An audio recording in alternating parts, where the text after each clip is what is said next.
परमेश्वर के महान और अद्भुत अनुग्रह से एक बार फिर से परमेश्वर ने हमारे जीवन के अंदर ये समय हमको प्रदान कर दिया है कि हम परमेश्वर के वचन से एक बार फिर से सीखने जा रहे हैं। परमेश्वर के वचन के ऊपर अपना ध्यान केंद्रित करने जा रहे हैं और आज एक बार फिर से हम प्रकाशित वाक्य की पुस्तक के ऊपर अपना ध्यान केंद्रित करेंगे और आज इस लेसन 2 के अंदर हम इस बात को देखने और समझने का प्रयास करेंगे कि प्रकाशित वाक्य की पुस्तक के ऊपर कलीसिया के अंदर कुछ लोग इतना विवाद जो है वो क्यों करते हैं और प्रकाशित वाक्य की पुस्तक के ऊपर सबसे बड़ा विवाद जो है जो कलीसिया इतिहास के अंदर तो कभी देखने को नहीं मिला है, लेकिन आज हमारे समय में भी कुछ लोग जो हैं जो ज्यादा ज्ञानी हैं वो प्रकाशित वाक्य की पुस्तक के ऊपर विवाद करते हैं और विवाद करने का सबसे मुख्य कारण जो है वो प्रकाशित वाक्य की लेखन तिथि जो है, यानी कि प्रकाशित वाक्य कौन से ईयर के अंदर लिखा गया, इस बात को लेकर के विवाद करते हैं। और आज हम इसी बात को देखेंगे कि प्रकाशित वाक्य के अंदर दिया गया जो इतिहास है और जो भविष्य है वो इस बात को साबित करता है कि प्रकाशित वाक्य आखिर कब लिखा गया था। तो हम इस बात को अब देखने जा रहे हैं, समझने जा रहे हैं कि प्रकाशित वाक्य की लेखन तिथि के ऊपर किस प्रकार से विवाद किया जाता है और प्रकाशित वाक्य जो है वो यूहन्ना के द्वारा कौन से वर्ष में, कौन से साल के अंदर लिखा गया था। हमारे समय में आज कई सारे ऐसे लोग आ गए हैं, चाहे वो थियोलॉजियंस हो या वो एथियस्ट हो या फिर वो बहुत बड़े ज्ञानी ही क्यों ना हो, स्कॉलर ही क्यों ना हो, जो इस बात के ऊपर विश्वास नहीं करना चाहते हैं कि प्रकाशित वाक्य में लिखी हुई भविष्यवाणियां अंत के दिनों के अंदर पूरी होंगी। और इस बात पर क्योंकि वो विश्वास नहीं करते हैं, इसलिए वो ये तर्क प्रस्तुत करते हैं कि यूहन्ना के द्वारा प्रकाशित वाक्य जो है वो 64 से लेकर 66 एडी के बीच में लिखा गया था, यानी 64 एडी से 66 एडी के बीच में यूहन्ना के द्वारा प्रकाशित वाक्य जो है वो लिखा गया था। और ये सारी भविष्यवाणियां जो प्रकाशित वाक्य में लिखी हुई हैं वो सारी की सारी भविष्यवाणियां जो है वो 70 एडी के अंदर पूरी हो गई थी, जब रोमन सेना ने यरूशलेम का विनाश किया था, परमेश्वर के मंदिर का विनाश किया था और यहूदियों को 1900 सालों के लिए उनके देश से निष्कासित कर दिया था। और इन लोगों का मानना है कि जब रोमन सेना ने यरूशलेम का विनाश किया उस समय प्रकाशित वाक्य की एक एक भविष्यवाणी जो थी वो पूरी हो गई थी। लेकिन ये उनका एक बहुत बड़ा भ्रम है। ये सिद्धांत जो है, ये थ्योरी जो है, कलीसिया उसके ऊपर विश्वास नहीं करती थी, लेकिन 5वीं सदी के अंदर आकर के ऑगस्टीन जो था उसने सबसे पहले ये सिद्धांत बनाया था और उसी ने लोगों को ये बात बताई थी, लोगों को ये बात लोगों के सामने पेश करी थी कि प्रकाशित वाक्य में लिखी हुई सारी भविष्यवाणियां जो हैं वो 70 एडी में यरूशलेम के विनाश के साथ पूरी हो चुकी हैं। लेकिन बीते 1600 सालों से कलीसियाई इतिहास के अंदर किसी भी मसीही को ये बात मानने में कोई भी तकलीफ नहीं थी कि प्रकाशित वाक्य जो है वो यूहन्ना के द्वारा 64 से 66 एडी के बीच में नहीं लिखा गया था। और कलीसिया बीते 1600 सालों से इस बात को मानती हुई आई थी कि यूहन्ना के द्वारा प्रकाशित वाक्य जो है वो 95 एडी के अंदर ही लिखा गया था। लेकिन जो सिद्धांत ऑगस्टीन के द्वारा 5वीं सदी के अंदर बनाया गया था, उस सिद्धांत की जड़ें जो हैं वो हमको आज भी कलीसियाओं के अंदर देखने को मिलती हैं। और 1600 सालों के कलीसियाई इतिहास के अंदर एक व्यक्ति 1752 के अंदर जर्मनी के अंदर आया जिसका नाम था जोहनन जैकब विटस्टीन, जो कि जर्मन प्रेट्रिस्ट था और उसके द्वारा सबसे पहले कलीसिया इतिहास के अंदर प्रकाशित वाक्य के लेखन तिथि के ऊपर विवाद उत्पन्न किया। और वो विवाद जो जर्मनी के अंदर से शुरू हुआ 1752 से, वो विवाद जो है वो आज भी कलीसिया के अंदर हर जगह हमको देखने को मिल जाता है। देखिए, प्रकाशित वाक्य के ऊपर जो लोग विवाद उत्पन्न करते हैं उसकी लेखन तिथि को लेकर के कि उसको कब यूहन्ना के द्वारा लिखा गया था, वो इस बात को समझने में भूल कर जाते हैं कि यूहन्ना ने प्रकाशित वाक्य के अंत में आकर के इस बात को बताया है कि जब ये सारी बातें पूरी हो जाएंगी उसके बाद परमेश्वर का राज्य इस पृथ्वी के ऊपर आ जाएगा, परमेश्वर का राज्य स्थापित हो जाएगा, सूरज और चांद और पूरी सृष्टि को यीशु मसीह और परमेश्वर के द्वारा नया बना दिया जाएगा। अगर ये सारी भविष्यवाणियां जो प्रकाशित वाक्य में लिखी हुई हैं 70 एडी के अंदर यरूशलेम के विनाश के साथ पूरी हो गई थी, तो फिर परमेश्वर का राज्य तो पृथ्वी के ऊपर स्थापित ही नहीं हुआ। सृष्टि को जो नया बनाया जाना है वो भी ये नहीं हुआ, तो फिर किस प्रकार से इस बात का दावा किया जा सकता है कि 70 एडी के अंदर प्रकाशित वाक्य में लिखी हुई सारी बातें जो हैं वो पूरी हो चुकी हैं। देखिए, कई सारे लोग आज आ चुके हैं कलीसिया में जो इस बात को मानना तक नहीं चाहते हैं कि आज बाइबल की भविष्यवाणियां हमारे समय में पूरी हो रही हैं। कई सारे लोग आ गए और वो बाइबल की भविष्यवाणियों का पुरजोर विरोध करने के अंदर लगे हुए हैं।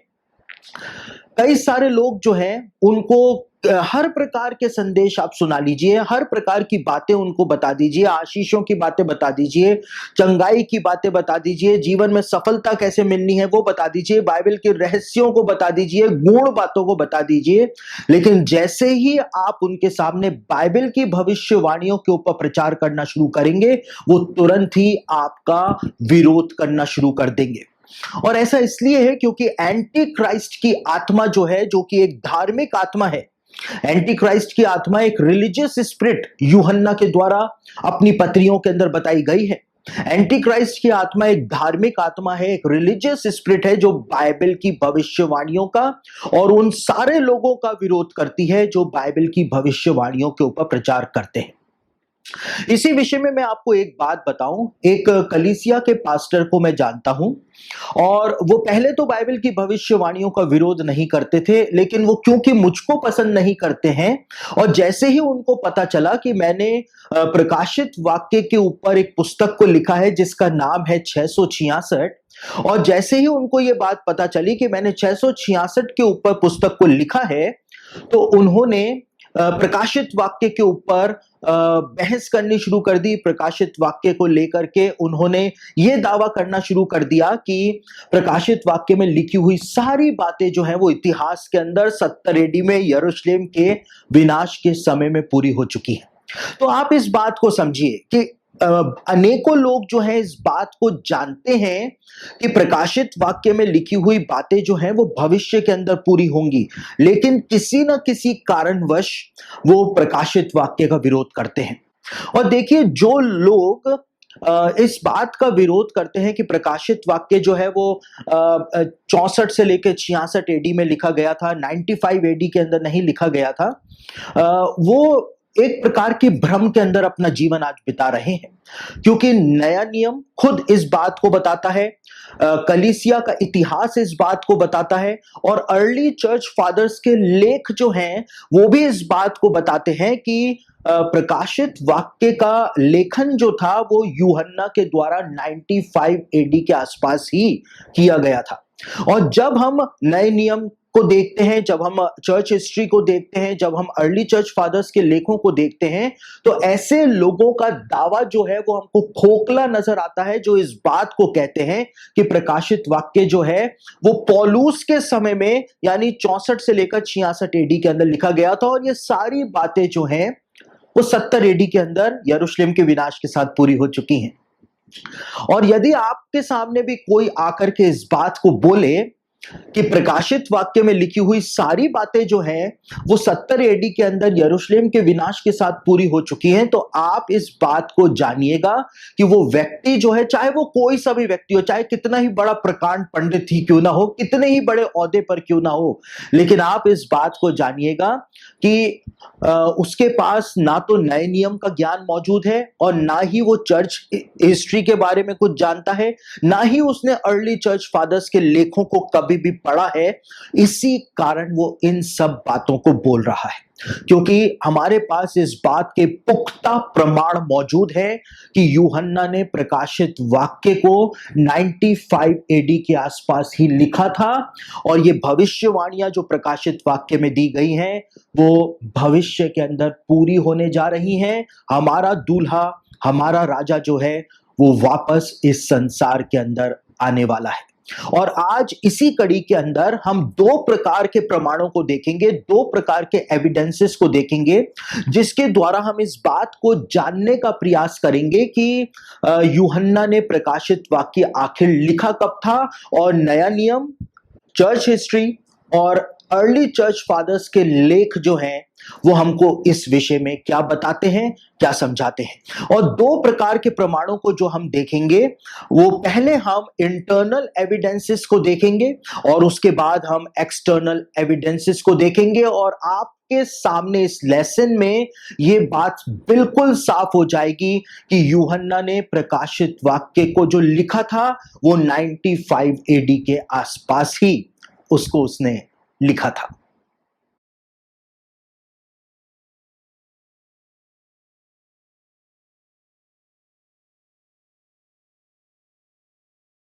देखिए, इस बात का सबसे बड़ा प्रमाण कि प्रकाशित वाक्य जो है वो पौलुस के समय में नहीं लिखा गया था, यानी 64 से 66 एडी के बीच में नहीं लिखा गया था, उसका सबसे बड़ा प्रमाण यह है कि प्रकाशित वाक्य में स्मुर्ना की कलीसिया के बारे में बताया गया है। और आपको जान करके हैरानी होगी कि पौलुस के जमाने में स्मुर्ना की कलीसिया का अस्तित्व ही नहीं पाया जाता था। तो जब पौलुस के जमाने में स्मुर्ना की कलीसिया का अस्तित्व ही नहीं पाया जाता था, तो फिर कैसे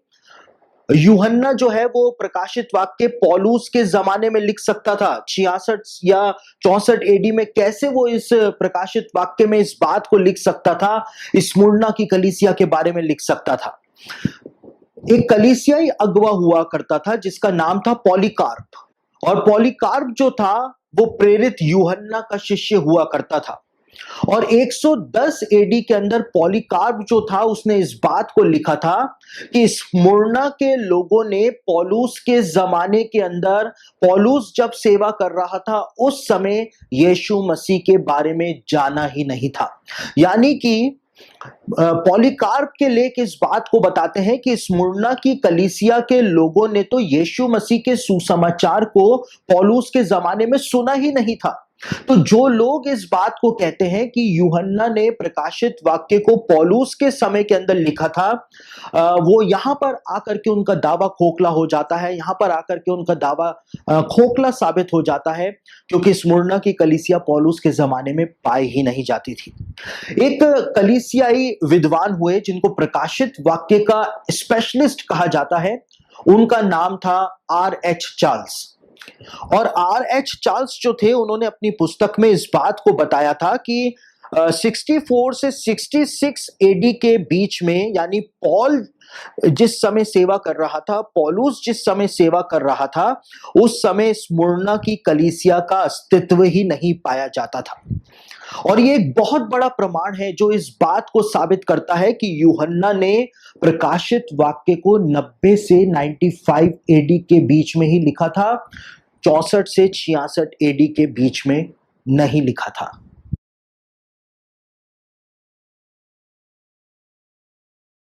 प्रकाशित वाक्य में लौदीकिया की कलीसिया के बारे में भी विस्तार पूर्वक बताया गया है। और लौदीकिया की कलीसिया का जिक्र जो था वो पौलुस के द्वारा कुलुसियों की पत्री में 4 बार किया गया था। लेकिन हैरानी की बात यह है कि प्रकाशित वाक्य में लौदीकिया की कलीसिया की आत्मिक स्थिति बहुत ही ज्यादा दयनीय बताई गई है। लेकिन जब कुलुसियों की पत्री में लौदीकिया की कलीसिया का जिक्र पौलुस 4 बार करता है, तो पौलुस के द्वारा लौदीकिया के बारे में वहां पर कुछ भी नहीं लिखा जाता है, कुछ भी दिशा निर्देश जो हैं वो लौदीकिया की कलीसिया को नहीं दिए जाते हैं। और प्रकाशित वाक्य के अंदर इस बात को बताया गया है, जिस समय यूहन्ना प्रकाशित वाक्य को लिख रहा था उस समय लौदीकिया की कलीसिया के लिए बताया गया है कि लौदीकिया की कलीसिया कहा करती थी कि मैं तो बहुत ही ज्यादा धनी हो गई हूं, मैं तो बहुत ही ज्यादा पैसे वाली हो गई हूं। जबकि पौलुस के समय में लौदीकिया की कलीसिया जो है वो इस प्रकार से धनवान नहीं हुआ करती थी। पौलुस के जमाने में, जिस समय पौलुस सेवा कर रहा था, इतिहास इस बात को बताता है कि 60 या 61 एडी के मध्य में लौदीकिया के अंदर एक भयानक भूकंप आया था, जिसकी वजह से पूरा नगर जो था वो तबाह हो गया था, तहस नहस हो गया था। और उसके बाद से लौदीकिया के लोगों ने खुद ही नगर का निर्माण करना शुरू किया था, और रोमन सरकार से भी पैसे लेना उन्होंने मना कर दिया था। रोमन सरकार से भी उन्होंने कोई मदद नहीं ली थी, और अपने दम पर लौदीकिया के लोगों ने लौदीकिया नगर को वापस से बनाया था।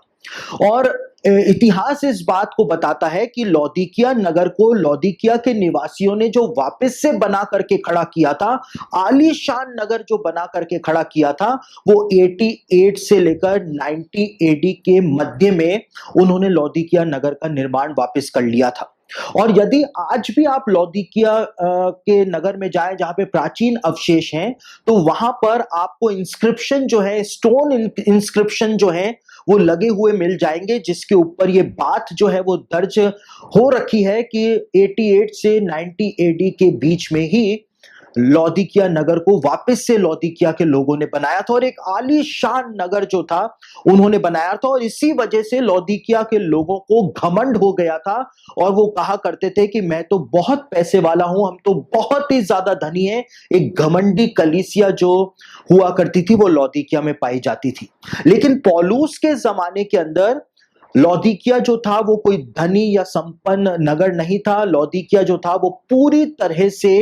भूकंप के द्वारा तबाह हो चुका था। तो जो लोग इस बात को कहते हैं कि प्रकाशित वाक्य जो है वो पौलुस के जमाने के अंदर यूहन्ना ने लिखा था, उनका ये दावा यहां पर भी खोखला साबित हो जाता है, क्योंकि प्रकाशित वाक्य में लौदीकिया को एक बहुत धनवान नगर बताया गया है, धनवान कलीसिया बताया गया है। लेकिन पौलुस के जमाने में लौदीकिया जो है वो धनवान कलीसिया नहीं हुआ करती थी। लौदीकिया नगर जो है वो धनवान इतना नहीं हुआ करता था।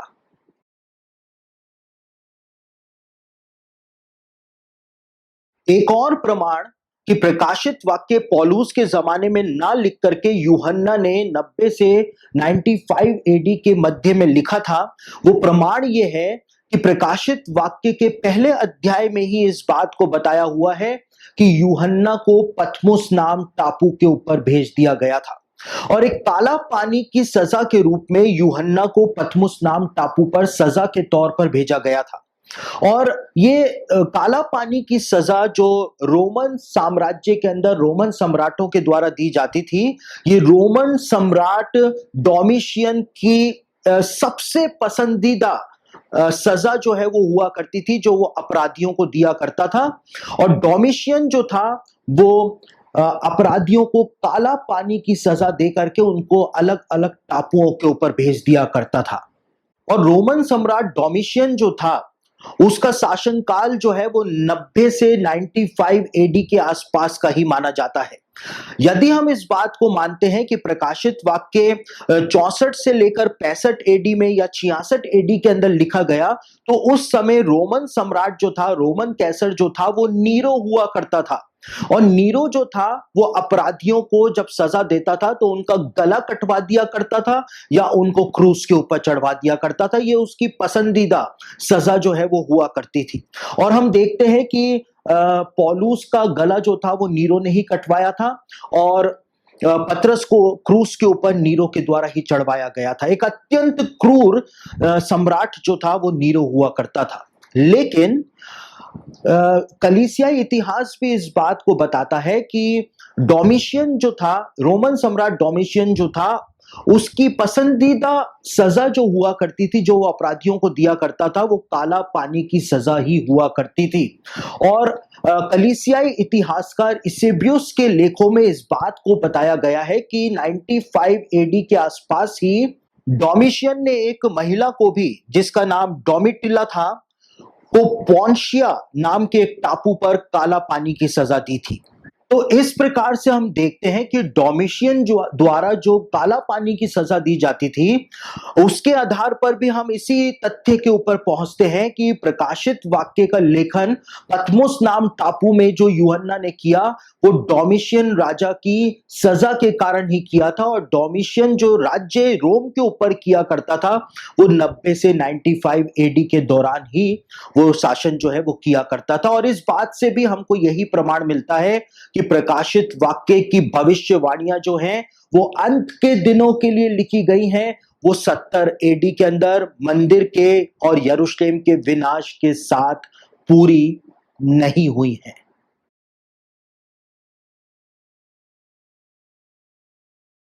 अब हम इस बात के एक्सटर्नल एविडेंसेस भी देखने जा रहे हैं, बाहरी प्रमाण भी देखने जा रहे हैं, जिसके द्वारा हम इसी बात को देखेंगे, इसी बात को साबित करेंगे कि प्रकाशित वाक्य जो है वो यूहन्ना के द्वारा 90 या 95 एडी के बीच में ही लिखा गया था।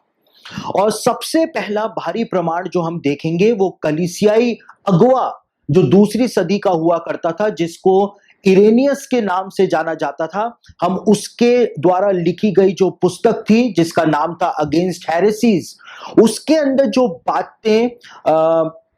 इरेनियस के द्वारा लिखी गई, हम उनके ऊपर अपना ध्यान केंद्रित करेंगे। और इरेनियस के विषय में मैं आपको बताऊं तो इरेनियस जो है वो दूसरी सदी के अंदर जो एक महान कलीसियाई अगवा हुआ करता था, माना जाता था, वो पॉलीकार्प का शिष्य हुआ करता था। और ये पॉलीकार्प जो कि एक और महान कलीसियाई अगवा हुआ करता था, पॉलीकार्प के विषय में कलीसियाई इतिहास इस बात को बताता है कि पॉलीकार्प प्रेरित यूहन्ना का शिष्य हुआ करता था। और इसीलिए कलीसियाई इतिहास के अंदर भी और आज भी जो थियोलॉजियंस हैं, जो प्रोफेसी एक्सपर्ट्स हैं, वो इरेनियस के द्वारा लिखी गई जो पुस्तकें हैं उनको बहुत ही ज्यादा महत्व देते हैं, क्योंकि जो प्रोफेसी एक्सपर्ट्स हैं, थियोलॉजियंस जो हैं, उनका ये मानना रहा है कि जितनी भी बातें प्रकाशित वाक्य से के संबंध में यूहन्ना ने पॉलीकार्प को अपने शिष्य को बताई होंगी, वो सारी की सारी बातें जो है वो पॉलीकार्प ने अपने शिष्य इरेनियस को बताई होंगी। और इसीलिए प्रकाशित वाक्य को समझने के लिए जो प्रोफेसी एक्सपर्ट्स होते हैं वो इरेनियस द्वारा लिखी गई पुस्तकों को बहुत महत्व देते हैं। और इरेनियस ने एक पुस्तक दूसरी सदी के अंदर कलीसिया इतिहास के अंदर लिखी थी, जिस पुस्तक का नाम था अगेंस्ट हेरेसीज। और अपनी इस पुस्तक के अंदर इरेनियस नाम के इस महान कलीसियाई अगुवे ने भी इसी बात को बताया था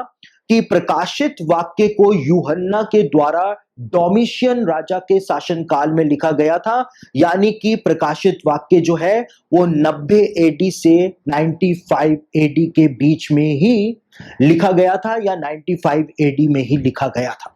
और इरेनियस के द्वारा भी इसी बात को बताया गया था कि प्रकाशित वाक्य यूहन्ना के द्वारा डोमिशियन राजा के राज्य के अंत में ही लिखा गया था। अपनी पुस्तक अगेंस्ट हेरेसीज में इरेनियस के द्वारा इस बात को बताया गया है। इरेनियस कहता है, क्योंकि यदि यह आवश्यक होता कि उसका यानी एंटी क्राइस्ट का नाम इस वर्तमान समय में घोषित किया जाए, तो वह उसके द्वारा ही बोल दिया जाता जिसने भविष्य सूचक दर्शन देखा था, क्योंकि वह बहुत समय पहले नहीं देखा गया, पर लगभग हमारे ही समय में, डोमिशियन के शासन के अंत में।